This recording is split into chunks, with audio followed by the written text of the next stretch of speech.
warahmatullahi wabarakatuh.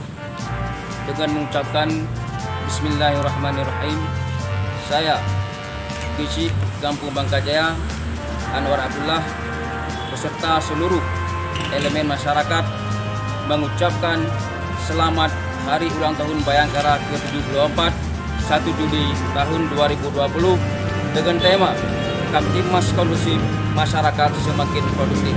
Bersama kita menjaga Kamtibmas agar selalu aman dan kondusif serta meningkatkan produktivitas baik individu maupun global demi mewujudkan stabilitas nasional yang baik.